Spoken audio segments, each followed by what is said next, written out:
He estado en CERC, eh, perdón, Nikki. Oh, no importa. He estado en CERC como 19 años ya y antes de venir a CERC enseñé en la escuela en educación general, así que tengo la perspectiva de educación general y especial y he trabajado con distritos a lo largo del estado. Tengo que hablar más despacio para que nuestra intérprete pueda interpretar todo lo que yo estoy diciendo. No quiero hablar muy rápido. ¿Estás lista para las diapositivas? Sí, lo estoy, gracias.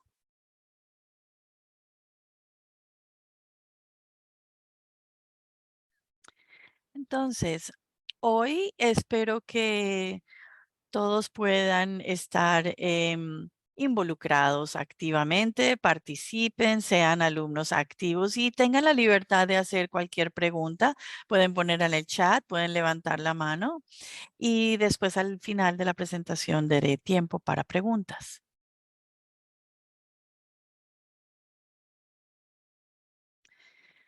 Muy bien. Hoy en nuestro corto tiempo iba a compartir alguna información sobre las prácticas inclusivas que estamos tratando de enseñar a los distritos y eso es un enfoque gradual para escuelas inclusivas, coenseñanza y el diseño universal para aprendizaje. Los tres son los preferidos míos en todas las capacitaciones o formaciones que hago yo.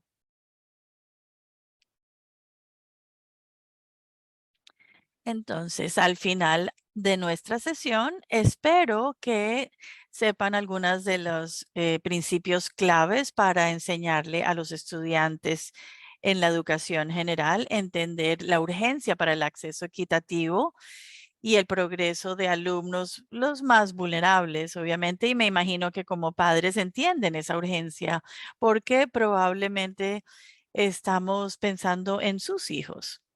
Entonces, quiero asegurarme que estamos apoyando a nuestros estudiantes y también hablaremos sobre algunas prácticas universales que se pueden utilizar para cambiar y mejorar los resultados de todos los alumnos. Entonces, la misión de CERC se trata de educación, equidad y excelencia. Desde 1969, los estudiantes con discapacidades han estado en de primeras como enfoque en proporcionarles equidad. Aquí tenemos algunas siglas. Les voy a decir lo que quieren decir porque trato de no poner demasiadas palabras en las diapositivas, pero pensamos en estas características que las escuelas deben incluir cuando proporcionan apoyo a los estudiantes. Les proporcionamos FAPE, que es educación libre y apropiada en un entorno libre de restricciones o LRE por sus siglas en inglés. Queremos pensar en cómo podemos proporcionar acceso al currículum de educación general para que todos los estudiantes sean primero estudiantes en educación regular o general.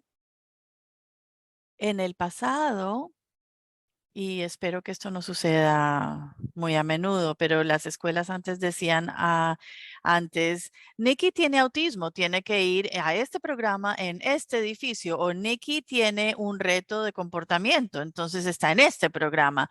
Yo sé que las escuelas todavía tienen programas, pero esperamos que no estén tomando esas decisiones simplemente en la etiqueta para el niño, sino mirando al niño como un globalmente para que poder ayudarla. Nikki, te quiero interrumpir un poco, pero te puedo decir que por el problema que tenemos para llenar los cupos de personal, esto ha sucedido más. Desafortunadamente está sucediendo otra vez mucho porque hay corto personal, ¿no? Bueno, y también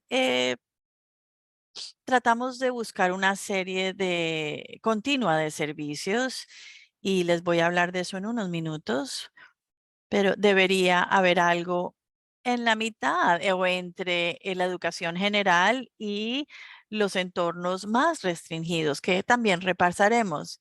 Y esas opciones de programa están basados en la filosofía y prácticas inclusivas.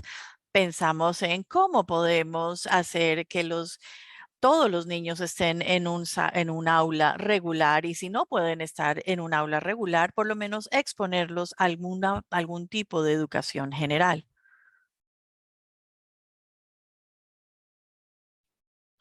Y quería,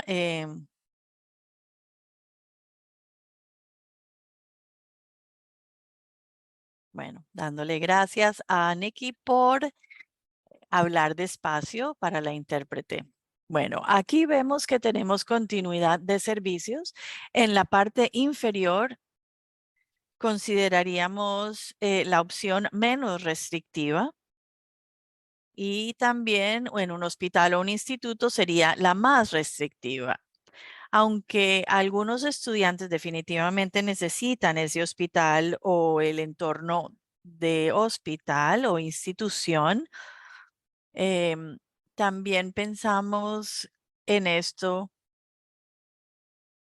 por el tiempo que pasan los niños con los pares con discapacidades. Hay algunas medidas y resultados que hemos estado mirando durante muchos años pertinente a cuánto tiempo pasan los niños con discapacidades.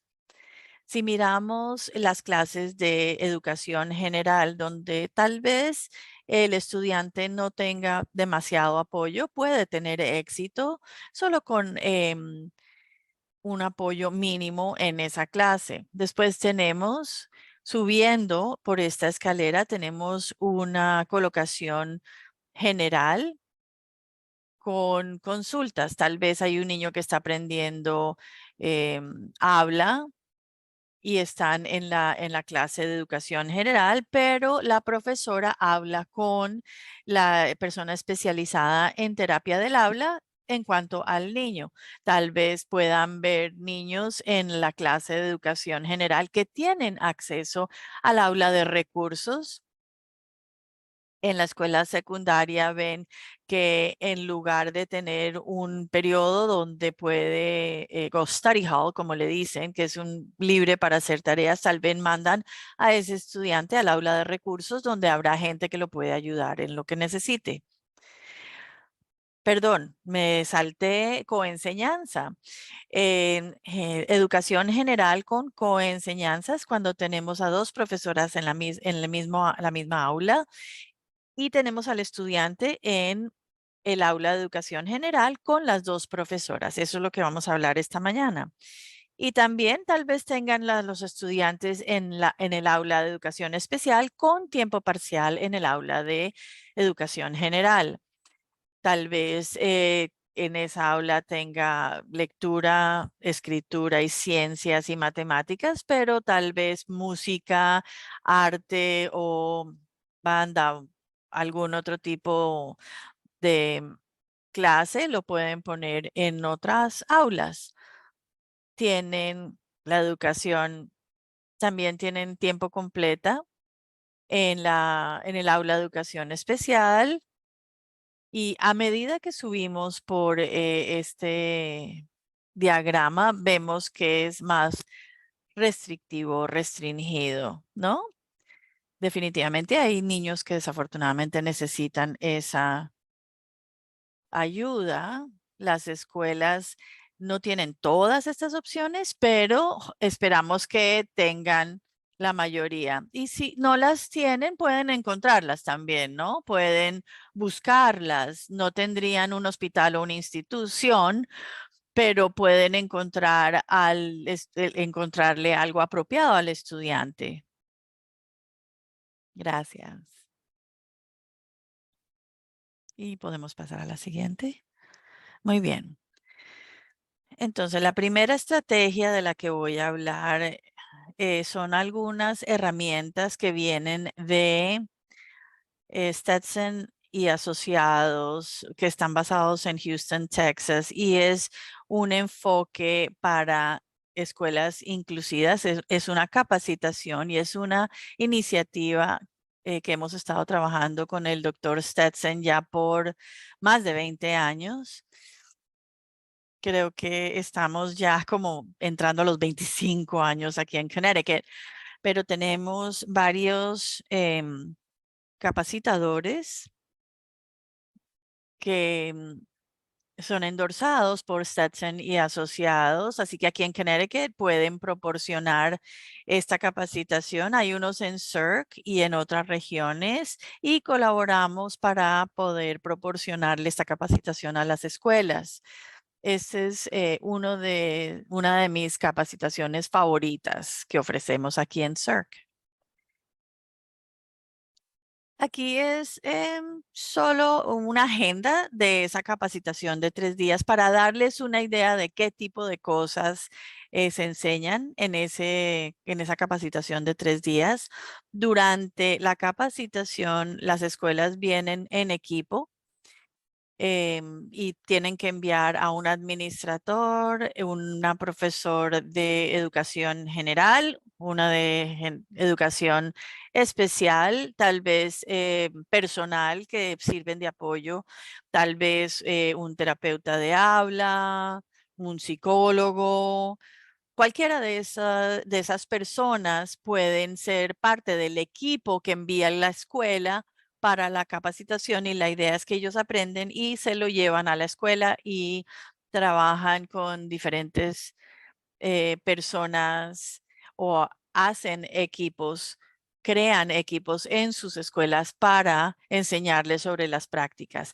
Pero en esta capacitación de 3 días se cubre toda la información sobre las prácticas inclusivas en las escuelas que uno necesita saber. Hay varias opciones para implementar en las escuelas. El primer día comienza con la fundación para que un fundamento para que todo el mundo esté en el mismo nivel. Hablan sobre palabras, el significado,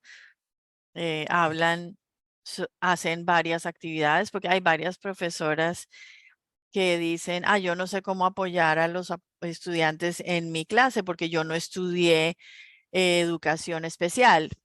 Lo que hacen es esos mitos los explican si son verdaderos o no, porque en realidad todos los estudiantes tienen un IEP o programa de educación especial o un plan de educación especial y eso tiene que ver con profesoras. También se enseña cómo darle a los niños este tipo de educación basado en el niño y no en mitos o en estereotipos. Y también habla sobre cómo romper las barreras en las escuelas, cómo colaborar con todos los profesores, porque oímos todo el tiempo que las profesoras no tienen tiempo suficiente de trabajar entre sí y esto les permite planear la instrucción entre todos los profesores. Si, digamos, uno va a sacar a un estudiante de el aula de educación especial, hablamos sobre los estándares que deberían darse o se deberían seguir. También damos más información sobre los educadores para educadores y también hablan sobre programas para apoyar a los niños como mentores, pares, compañeros, tutores. Y la idea es que hablamos sobre hacer las adaptaciones pero que hagan también, entiendan cuál es la diferencia entre una adaptación y una modificación. Hay unos que son más difíciles de hacer que las otras. La idea es poder mm, tenerla ya, ¿no? ¿Tú has trabajado, Nikki, con personas que tienen ese reto para las adaptaciones? Sí, los he tenido. El, el chofer con el caso, para los que no saben, los niños con discapacidades no los estaban incluyendo en el entorno de educación general y los estaban enviando a escuelas separadas, y como hubo una demanda que tuvo que ver mucho con la educación que se da en educación especial. Algunos distritos fueron a esta capacitación y pensaron que no tenían ningún problema. Y a veces cuando obligan a la gente a hacerlo, no se presta para cambio, ¿no? Y hemos logrado apoyar a estas escuelas con el tiempo. Y la gente viene ahora entendiendo que sí hay cosas que cambiar y hay cosas que arreglar, y ya no están tan a la defensiva. Esta es una de las actividades del primer día de la capacitación. Esto, mira, una estrategia que se llama niveles múltiples y conecta esto con el diseño universal que vamos a mencionar más tarde esta mañana. Básicamente, en lugar de que una profesora tenga que hacer 28 planes de lecciones para los 28 estudiantes en la clase, diseñan las actividades de una manera que tenga más flexibilidad y más em, fundamento basado en proyectos, y pueden llegarle a más aprendices con un solo plan de lección. Tratamos de ayudarle a las profesoras a entender que no tienen que tener un plan para cada alumno individual, porque hay 28 estudiantes, probablemente todos son diferentes y es casi que imposible hacerlo. Entonces, esto es tal vez ayudar a las profesoras a tener instrucción más basada en actividades versus en un formato que es simplemente instrucción.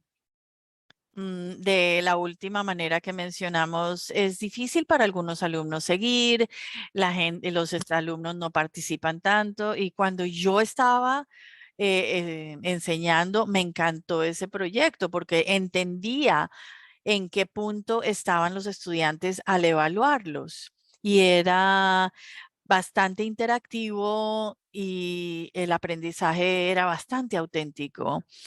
Y yo soy una gran defensora de enseñanza basada en proyectos. Te puedo pedir que canceles un mito, seguro. Yo estaba en una reunión y la recomendación del BDCDA era que los estudiantes fueran basados más en proyectos. Y el equipo dijo, no, no podemos hacer eso con Common Core. Y yo no entendía eso, porque uno puede hacer un proyecto de cualquier cosa. Entonces, ¿quieres, por favor, explicar por qué eso no es cierto? Bueno, Common Core es un grupo de estándares que es muy ancho, que explica lo que el niño debe poder hacer. Y muchos de los estándares son muy inconclusos. Entonces, para que la profesora pueda entender cómo va a evaluarlos a los niños, es muy difícil. Con un proyecto uno puede tener todas las habilidades que están tratando de evaluar sin tener, por ejemplo, un examen de preguntas múltiples. Digamos, si un niño, y estoy pensando el, el estándar de citar evidencia o pruebas, los estudiantes tienen que poder leer, resumir y entender qué es lo que dice el párrafo.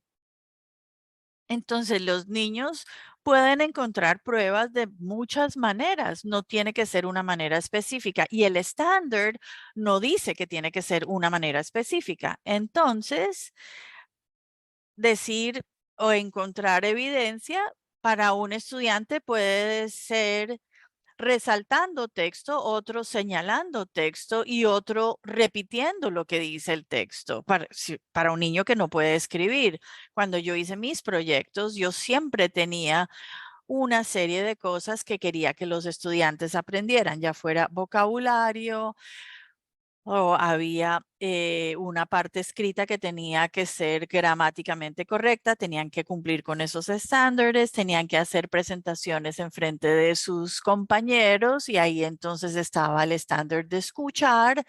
Y hay varias maneras de poder cumplir con esos estándares sin poder, y tener un proyecto, ¿no?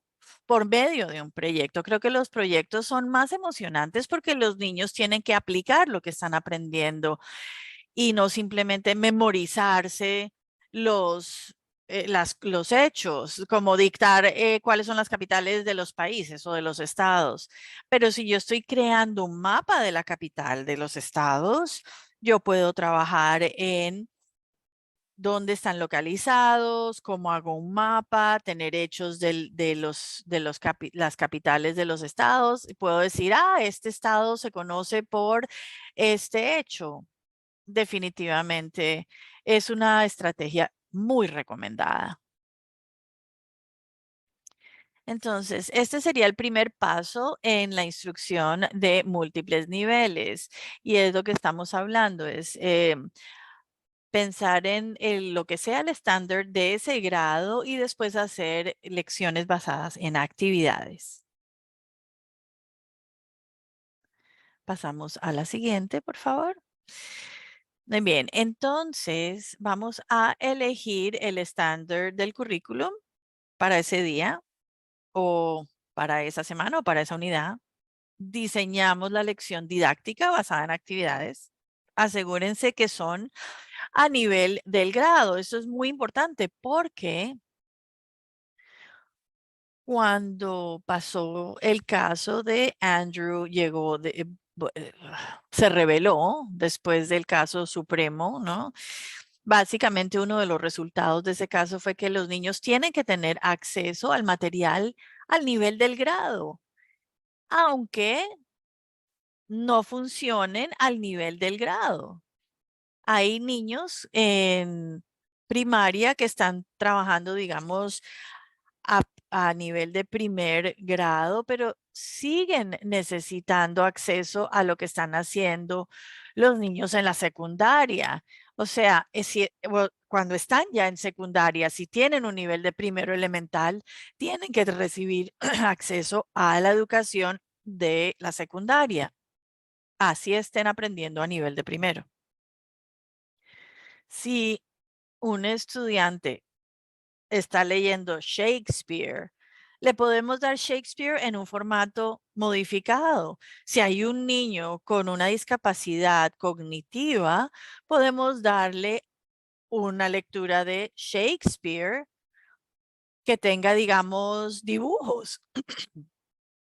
Puede ser un resumen, pero es el mismo tema que están viendo sus compañeros en la clase de secundaria. Y si se puede demostrar las habilidades en diferentes grados, pues es diferente para todos los niños, pero lo puedo hacer al nivel de ese grado.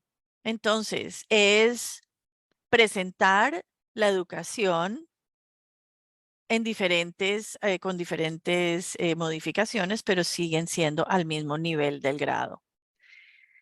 Yo sé que este cuadro tiene mucha información, pero lo puse aquí porque me gustan mucho las preguntas que le pedimos a los educadores que pregunten al estudiante antes de tomar algunas decisiones.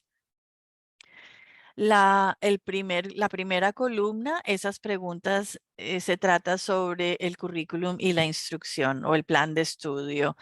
Entonces, ¿puede el estudiante hacer realizar la tarea como se ha diseñado. No sé si la profesora puede tomar en cuenta, entonces tal vez necesita una modificación, un nivel de lectura más bajo, porque a ese nivel es que está haciendo las cosas ese estudiante. O tal vez hay alguna tecnología que pueda ayudarle a completar esa lección. Entonces, primero hacemos estas preguntas y después decimos, bueno, si la respuesta es no, entonces preguntamos si el estudiante puede tener asistencia personal o si es apropiado para que tengan apoyo. Muchas escuelas tienden a poner un paraprofesional con el estudiante, pero si no hacemos todas estas preguntas primero, tal vez estamos dándole demasiado apoyo al niño. Queremos que el estudiante tenga apoyo, pero también queremos que mm, sean independientes, ¿no? En el pasado, Nikki tiene autismo, tiene una discapacidad, se le da un para profesional y se manda a otra aula. Ahora nos tenemos que preguntar, Nikki, ¿puede comparte de esta lección? ¿Podemos modificarlo para que lo pueda lograr? ¿Definitivamente necesita un asistente? O tal vez hayan personas tal vez hayan partes de la lección que sí las puede lograr. Entonces, esto se tiene que hacer en el aula de educación general antes de pasarlo a educación especial. Me encanta, Nikki, que estés haciendo estas preguntas porque los padres también pueden hacer estas preguntas. Y teniendo un hijo que estuvo en secundaria y que terminó secundaria y tenía una discapacidad, sí tendemos a pedir apoyo, pero tal vez hay que pensarlo bien haciendo estas preguntas. En español, él iba con apoyo de pares, de compañeros. No necesitaba en la clase de español un profesional. Y en todo el día habían muchos momentos en que él podía ser independiente. Verdaderamente en todas las áreas se puede aplicar esto. Sí. Y es que los estudiantes pueden tener fortalezas en ciertas cosas como español y no necesita apoyo adicional en español, por ejemplo. Y las decisiones a veces se hacen y es como que se aplican a todo. Bueno, Nikki necesita un paraeducador todo el tiempo. Tal vez no. De pronto yo en español puedo lograrlo sin el asistente y en ciencia, en donde es un poco más intenso y tiene más vocabulario y es hacer experimentos, tal vez ahí sí necesito al paraprofesional. Pero hay que hacer una evaluación más a fondo para ver en dónde es que necesita apoyo. Y si el niño tiene un paraeducador que está disponible, pues pueden invitarlos porque yo conozco al paraeducador y mi hijo, ella me decía a mí, yo no puedo entrar a español con él porque no tengo ni idea de hablar español y era él el que ayudaba a otros niños. Si uno tiene un niño con un paraprofesional, un paraeducador, invítenlos al PPT para que entiendan a dónde es que está el niño y cómo pueden apoyarlo mejor. Entonces podemos pensar, ¿puede participar en las clases de educación general? Tal vez no, tal vez sí. Y si no, podemos preguntar, bueno, ese asistente entonces puede estar en la clase, pero en otro lugar. O tal vez el niño puede estar en la clase o en otras clases y no necesariamente en otra escuela en general, si los niños necesitan esta ayuda o no.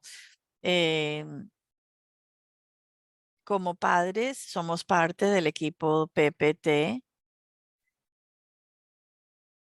y tal vez resuelvan que para el niño sí se necesita una escuela diferente, separada, pero estas son cosas que se conversan durante estas reuniones y tienen que ser más inclusivas al hacer la evaluación.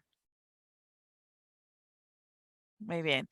Aquí hay otro cuadro con mucha información. No voy a repasarlo todo, pero quería mostrarles que esta es otra herramienta de paso a paso y podemos ver diferentes apoyos disponibles para ayudar a crear esa continuación de estudios que mencionamos. Hay varias opciones. Esto se enfoca en quién puede apoyar a los niños en la escuela, a los alumnos. Podemos tener el apoyo de compañeros, que es un apoyo muy natural porque un estudiante de décimo no quiere tal vez que tenga otro adulto pegado ahí al lado a un adulto porque tal vez eso le impacta su relación con los compañeros. D- Tal vez los niños digan, no, yo no me puedo sentar al lado de Nicky porque siempre tiene un adulto sentado con él, ¿no? Entonces aquí tenemos las maneras en que las escuelas pueden proporcionar apoyo a los estudiantes. Obviamente eso no sería un servicio que se pone en el IEP. Las escuelas no ponen apoyo de compañeros en el IEP porque pues los compañeros no son educadores certificados, pero animamos a las escuelas que tomen en cuenta esta opción porque es un apoyo natural.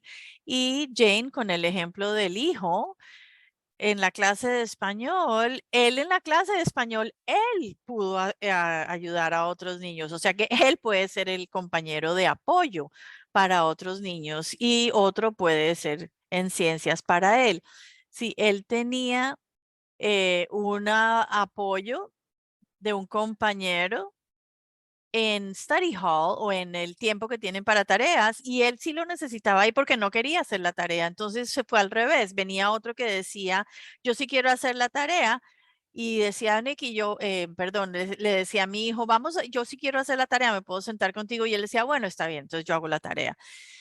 Pero yo le decía a él, él podía memorizar cosas y los compañeros querían estar con ellos. Él era el que era el apoyo de compañero para el resto, porque él se memorizaba las líneas en la clase o el material y los otros decían, ay, ayúdame con esto, que yo no me lo memoricé. Cosas así. Eso es fantástico. Cada niño tiene una habilidad y en el IEP muestran cuáles son las fortalezas y si se les permite mostrar para qué son buenos o qué fortalezas tienen, pues eso es bueno para la autoestima al final. En el siguiente modelo habla sobre facilitación de apoyo. Este sería un modelo en donde tal vez no hay alguien en esa clase todos los días con el alumno, pero tal vez a veces o 2 veces a la semana o 3 veces a la semana alguien entra a ese salón o esa aula y esto pasa en las escuelas en este momento donde no pueden proporcionar apoyo tiempo completo. Pero este apoyo de facilitación pueden proporcionarle a los niños apoyo de 1 a 5 días a la semana. Puede ser una profesora de educación especial, una trabajadora, perdón, una trabajadora social, una profesora bilingüe, lo que sea. Puede ser cualquier adulto en esa clase que pueda proporcionar ese apoyo. Entonces, tal vez 1 vez a la semana hay una profesora de educación especial, tal vez otra vez haya un paraeducador y esas dos personas pueden rotarse y apoyar al alumno en los días que no se puede, no hay nadie para ayudar. Y esto le da a las escuelas una opción de cómo apoyar a los niños en la clase de educación general y también reconocer que tal vez no tienen suficiente personal para estar ahí todo el tiempo. Pueden trabajar en equipo y ayudarse así para ayudar al niño.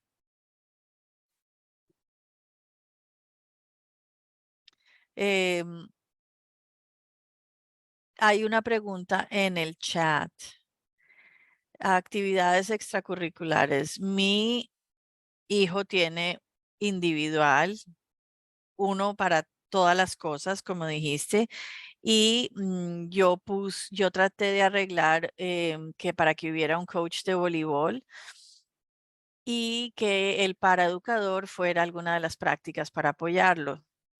Estaba tal vez pensando que un compañero puede estar ahí para ayudarlo. Bueno, el compañero no puede estar a cargo del estudiante y eso sería un problema legal porque no son adultos y no son profesionales certificados. Entonces, definitivamente un compañero puede apoyar, pero esperaríamos que hubiera un adulto para monitorear. Si no necesita el paraeducador, sí, está bien que su hijo participe en las actividades extracurriculares.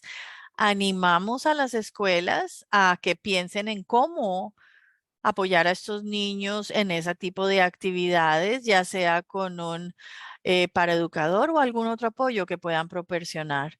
Pero definitivamente le decimos a las escuelas que piensen en eso. Creo que si eso es algo que le interesaría tener, tendría que hablar eso en sus reuniones y asegúrese que eso entre al IEP. Si no está en el documento, no existe y no se tiene que proporcionar. Así que asegúrense de que todo esté en el documento. Bueno, pero si el niño está bien con el paraeducador, pero la escuela quiere que esté ahí porque de nuevo le pusieron a uno para todo y yo diría, si la madre puede estar ahí o el compañero esté ahí para ver, pero el niño no lo deben prevenir de participar si no tiene a alguien ahí. Si tienen alguna pregunta sobre esto, llámenos y hablamos sobre eso. Sí, la escuela en nuestro pueblo que hace deportes unificados. No sé si tienen para educador, pero hay una persona del personal que maneja esta actividad después de la escuela y los estudiantes con IEPs y sin IEPs, todos están juntos. Entonces hay un adulto ahí que puede ser responsable.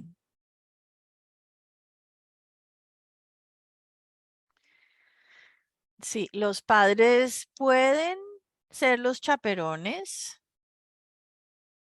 Me imagino que tendrían que hablar con la persona que está manejando la actividad ahí en la escuela, porque sí, les animo a que lo hagan. Y solo quiero mencionar como karate, hay personas en la comunidad que trabajarían con ustedes para ver qué es lo que necesita el niño, si tiene que estar usted presente, si es mejor que no esté presente. Por lo general, hay hay algunas reglas legales, pero definitivamente hay gente que prefiere tener los padres en ese tipo de actividades, pero si el niño está participando y necesita apoyo, eso va a la IEP. Y en el día, si necesitan apoyo después de la escuela, y eso debe ser un acuerdo claro, porque definitivamente hay que apoyar las necesidades del niño. Pero como dijo Nikki, un niño estaba jugando voleibol y estaba bien y no necesitaba un paraeducador. ¿Para qué ponemos un paraeducador? Lo mismo que una persona en matemáticas o en ciencias. Miramos a dónde es que se necesita en realidad un apoyo para el niño y qué tipo de apoyo. Estoy mirando el tiempo, ya son las 10:45, 10:45. ¿Cómo se pasa el tiempo de rápido? Bueno. Estos vamos a hablar rápidamente. Esto es parte del paso a paso y esto es parte del componente del segundo día donde tomamos el IEP del estudiante y pensamos en qué partes podemos hablar sobre los objetivos en educación general y las preguntas que hablamos antes. ¿Qué necesita NECI para clase de matemáticas y ciencias? Y eso varía. Jane, si podemos pasar al siguiente. Estos simplemente son fotos de los formularios de paso a paso.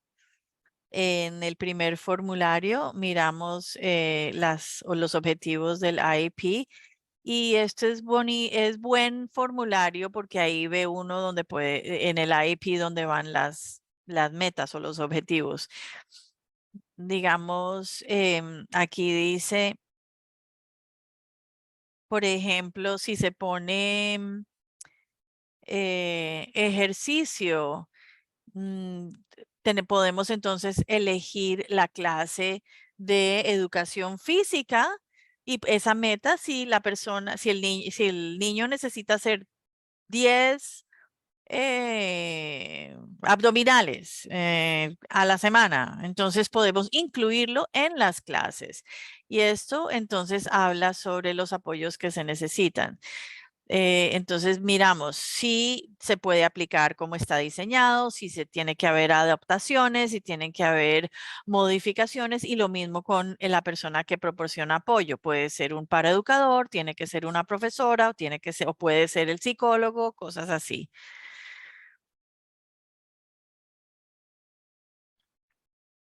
Y hablemos de coenseñanza un poco. Podemos pasar a la siguiente diapositiva.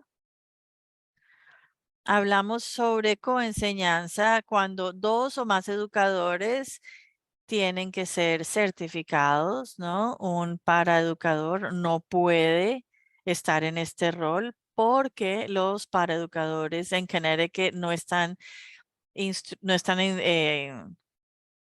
permitidos a instruir directamente porque no son certificados, pero sí puede ser una trabajadora social, un patólogo del habla, un psicólogo, cualquiera de esas personas que tienen una licencia o una certificación pueden ser el coeducador. Y cuando pensamos en esto, de una manera, de un acuerdo formalizado donde hay dos personas siempre cuando van a esa clase los alumnos. Entonces, cuando van a clase de inglés, tienen al profesor regular y al apoyo de coenseñanza.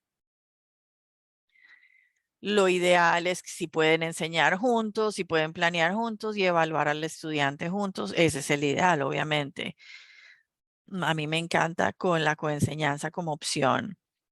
Sé que no tenemos mucho tiempo, pero solo quería que piensen sobre el beneficio y el impacto de coenseñanza. Entonces, James, si puedes ir a la siguiente diapositiva, podemos ver los ejemplos de esto. Y estos son algunos de los beneficios de un acuerdo de coenseñanza. Un estudiante de IEP, estamos reduciendo el estigma y estamos mejorando la instrucción para una persona sin un IEP. Aumenta la comprensión y el respeto por los alumnos con necesidades especiales y también instrucción mejorada para los profesores.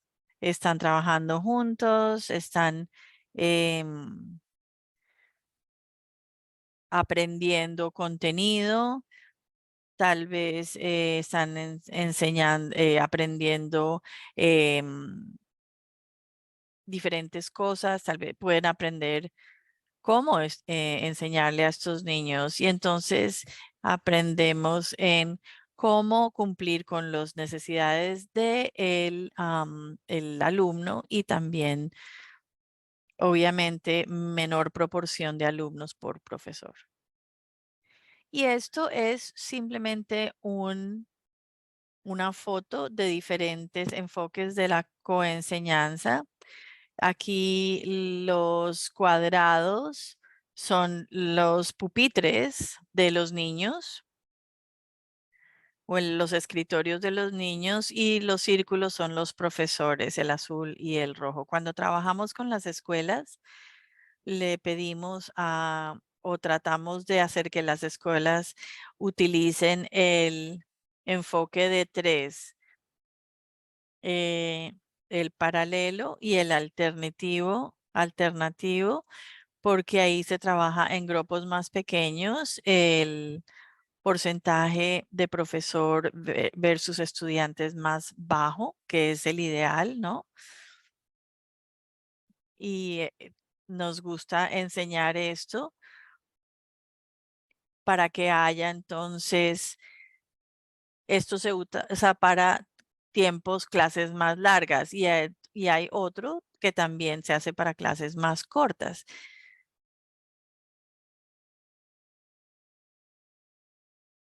Perdón, a mí me encantan los cuadros, puse demasiados cuadros y este tiene mucha información. Puse esto solo para presentar el diseño universal y mostrarles cómo funciona en el sistema más grande de lo que estamos pidiéndole a las escuelas que hagan, que en realidad mira a cómo se está proporcionando apoyo socioemocional y de comportamiento a todos los estudiantes todo el tiempo. Tal vez han escuchado cosas como, ay, tenemos un sistema de 3 niveles, nivel uno, nivel 2, pero en realidad se trata de cómo apoyamos a los estudiantes. El diseño universal, que es en la segunda columna, cabe o cae bajo esa sombrilla de los sistemas que tenemos para todas las escuelas. El diseño universal es bueno porque puede predecir lo que necesitan a los niños. Estamos mirando a la instrucción y al diseño del currículum y también se trata más de flexibilidad, que vamos a ver en unos momentos. Hay una pregunta en el chat, si tal vez puedes hablar sobre los niños que sufren con problemas de salud mental y social y académico. Tiene los tres. Sí, y tal vez eso cae bajo las adaptaciones para estudiantes, tal vez un receso entre el contenido del material, tal vez hacer 10 minutos de instrucción y tomar un receso o tener tiempo adicional. Yo sé que mi hijo se abruma con las exigencias del currículum y a veces ella necesita ponerse los auriculares y bloquear todo el ruido o también a veces necesita tiempo adicional porque se pone muy ansiosa. Entonces, el diseño universal viene de la arquitectura. No sé si lo conocen, pero lo incorporamos a la educación porque tiene sentido. La idea era en que si construimos edificios que son accesibles desde el principio, podemos apoyar a más personas sin tener que hacer demasiadas cosas adicionales como construcción al edificio, cosas así. Estábamos pensando entonces que si, ¿cómo hacemos que los edificios sean accesibles? Y fuimos a, bueno, ¿cómo hacemos que la educación sea accesible? Pasamos al siguiente.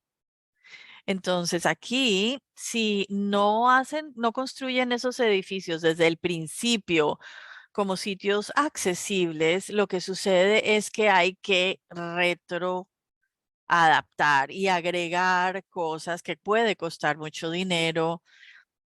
Tal vez no son los más bonitos. Se ve un edificio, digamos, de ladrillo que no tenía una entrada accesible a las sillas de ruedas y crean entonces una rampa que es muy, muy larga y tal vez vaya por la puerta de atrás y cuesta mucho dinero hacer eso. El Acta de Americanos con Discapacidades estipula que los edificios y las escuelas tienen que tener acceso razonable, pero si el edificio se construyó hace demasiado tiempo, las personas que construyeron el edificio no tienen que tener una carga monetaria tan alta para adaptar el edificio. Entonces, tenemos que pensar en el diseño de los edificios desde el origen para hacerlo más accesible. En educación, si las profesoras planean sus lecciones desde el principio, no tienen que entonces retroceder y hacer muchos cambios y decir, ay, a Nikki le cuesta mucho trabajo esto, vamos a hacerlo diferente. Pero si pienso en Nikki desde el principio, uno piensa, ah, sí, pongamos esto o tenemos un alumno que está luchando mucho con tener muchos niños alrededor o no tener suficientes niños alrededor. Entonces, se le da la opción al alumno de elegir a dónde quiere estar. Pensamos en ese tipo de cosas a medida que vamos creando el plan de elección. Esto es la entrada a un centro comercial en Toronto, Canadá. Y si ven las escaleras, tiene la rampa incluida y tiene escaleras, tiene cosas en que hay gente que le cuesta dificultad tener acceso, pero hay muchas más personas que pueden entrar por la misma entrada sin tener que batallar con puertas ni otras cosas. No es perfecta porque no cubre a todo el mundo, pero sí proporciona más opciones para más personas. Las barandas, las escaleras y la rampa definitivamente cubren un acceso o oportunidades de acceso para más personas. Ejemplos del diseño universal, cosas que utilizamos todos los días que tal vez no pensaron como diseño universal. Tenemos cosas como rampas. Después de la pandemia tenemos eh, muchas llaves del agua que uno no tiene que tocar o eh, para dispensar el jabón también no lo tenemos que tocar. También tenemos subtítulos en la televisión, tenemos interpretación como tenemos en esta reunión para poder proporcionarle los servicios a otras personas o que entiendan en su lenguaje. Las puertas automáticas a mí me encantan porque por lo general yo tengo 50 bolsas en las manos y no puedo abrir las puertas. Pero hay muchas cosas que son ejemplos de diseño universal o UD por sus siglas en inglés. Diseño universal fue inspirado por investigación de neurociencia cognitiva y es interesante porque tenemos que tener una razón de por qué tenemos que hacerlo y tener maneras de cómo hay que reconocer la información que se nos está presentando y tenemos que tener maneras de cómo interactuar con esa información o cómo utilizar esa interacción. Y pensamos en cómo el cerebro nuestro procesa toda esa información. Y si queremos ir al siguiente, entonces todo el punto del diseño universal se trata de variabilidad, asegurarse de que hay variedad en las lecciones y la instrucción. Debemos pensar sobre participación. Si no podemos hacer que los alumnos participen en la educación, es algo difícil de evaluar y la enseñanza sale por la ventana. Pero hay muchas maneras en que podemos interesar a los alumnos con el material. Hay muchas maneras de mostrar el material. Podemos usar visuales, videos, eh, fotos, dibujos, imágenes. Podemos poner información en diferentes lenguajes, idiomas para los niños que hablan más de un idioma. Y también podemos tener acción y expresión. Y es que los alumnos muestren lo que ya saben, que fue lo que les dije antes de la información con los proyectos. Pueden hacer un proyecto de diferentes maneras, ¿no? No simplemente tiene que ser una manera de hacerlo, como tomar un examen de respuestas múltiples o escribir un ensayo. No, puede ser em, mucho más variado. Bueno, vamos a poner en el chat una encuesta, por favor, si pueden llenarla. Una hora se pasa tan rápido, pero voy a poner la encuesta en el chat, por favor, llénela y Nikki puede seguir. Oh, ahí la tenemos, la evaluación o la encuesta. Si la pueden responder, yo voy a seguir hablando un par de minutos y ya. Entonces, el diseño universal es un enfoque educativo y pueden utilizar las ideas que acabamos de mencionar, tener mucha variedad. Y no voy a mostrar el video en este momento, pero Jane, no sé si tú enviaste el material, el enlace está ahí. Sí, cuando ponemos, cuando pusimos el video, podemos poner el video y el PowerPoint. Y pensamos en diseño universal como una cena. No podemos preparar una sola cosa porque tenemos varias personas invitadas, ¿no? Podemos pensar en las personas que no pueden comer gluten, los que no les gustan los tomates, los que son intolerantes a la lactosa, el que es vegetariano, el que le acaban de hacer un tratamiento de conducto porque no puede masticar. Entonces, ¿cómo apoyamos a a estas personas que invitamos a nuestra cena? Pensamos que entonces la barrera es en el menú y no en los invitados. Eh, es un reto si lo pensamos en el menú y es más fácil que pensar que es en los invitados. Sí. A mi hermano le fascina a planear el menú siempre, pero se asegura de tener carne por lo menos.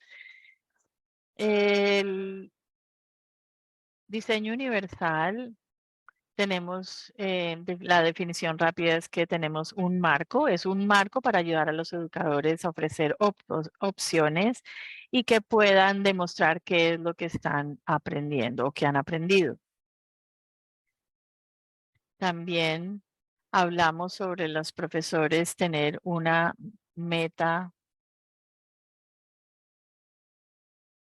y qué tantas maneras en cuántas maneras se pueden lograr las metas.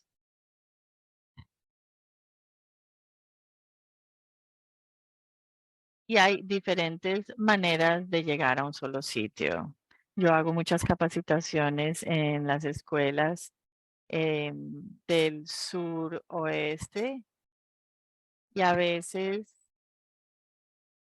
mi GPS me lleva por el Merritt Parkway, por la 95 o entre calles, pero con tal de llegar al destino final, como sea que llegue, pues en realidad no es tan importante.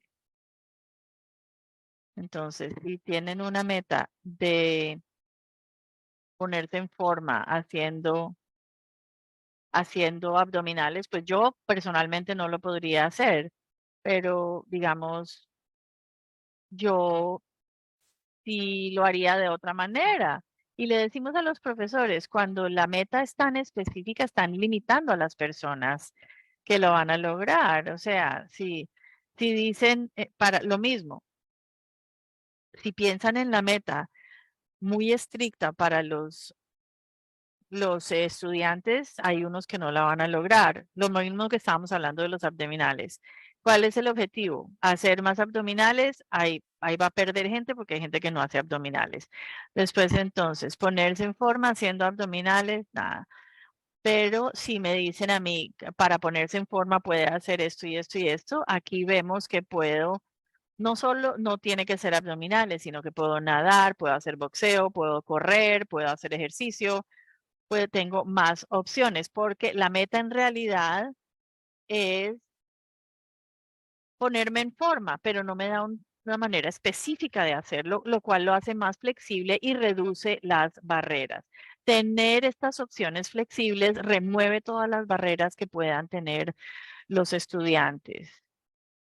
Si estoy luchando en cómo leer o estoy luchando con la lectura, tal vez la profesora me pueda dar el texto para escuchar o el mismo texto a un nivel más bajo de lectura, pero hay varias maneras de darme la información que yo necesito. Hay estudiantes que tienen, digamos, estos problemas,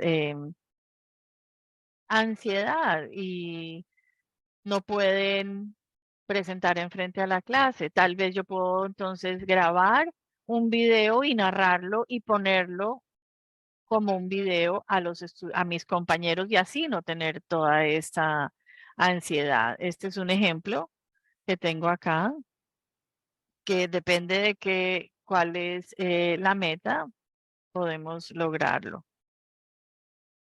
Depende de cuál es la meta, hay diferentes maneras de lograrlo, perdón. Aquí, si tengo una diapositiva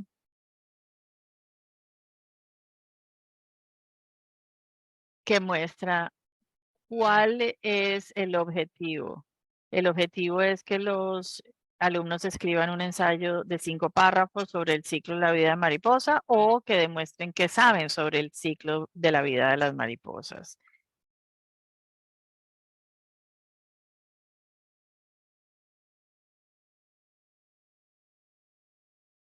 Creo que como padres, lo mejor que podemos hacer es preguntarle a la profesora de nuestros hijos cuáles son los objetivos, cuáles son las expectativas. A veces puede que sea escribir un ensayo, pero no tiene que ser sobre mariposas. Tal vez puede escribir sobre otra cosa.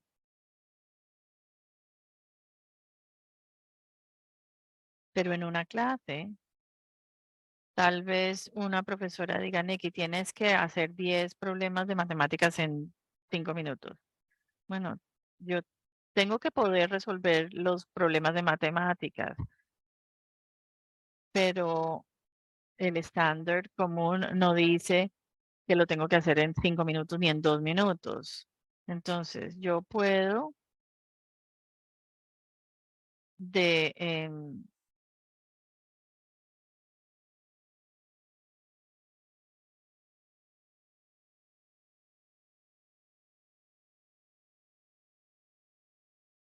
tal vez yo necesita 10 horas y eso es todo lo que necesito. Yo puedo demostrarlo, pero tiene que ser un poco más flexible en cómo lo logro. Siempre uso este dibujito que dice todo es variable. Hay 4 animales parados enfrente de la tienda de una talla para todo el mundo, pero tal vez una talla no puede ser para todos porque los animales que tenemos acá definitivamente no pueden utilizar la misma talla para una camiseta. Hay que tener opciones, hay que tener varias opciones y de nuevo proporcionar mucha variabilidad en las maneras en que enseñamos el material, que los estudiantes tienen acceso al material y de la manera que podemos hacerlos que participen. Estos son los principios, pero quiero hablar sobre cómo representar el material y acción y expresión. Fantástico. Muchas gracias. ¿Crees que tal vez podemos abrir para otras personas? Si hay alguien que quiera prender el micrófono, por favor sientan la libertad de hacerlo. Si no, tienes palabras para cerrar. Yo diría gracias. Aquí está mi información de contacto. Y como dijo Jane, si tienen preguntas que son específicas a sus estudiantes, yo no estoy en una posición para responder porque no puedo representar a solamente un estudiante, ya que trabajo para CERC, pero sí puedo referirlos a CPAC para que se la respondan, pero en cuanto a esto o recursos o herramientas, los puedo apoyar definitivamente.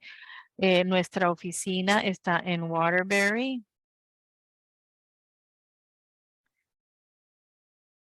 La biblioteca está abierta en Waterbury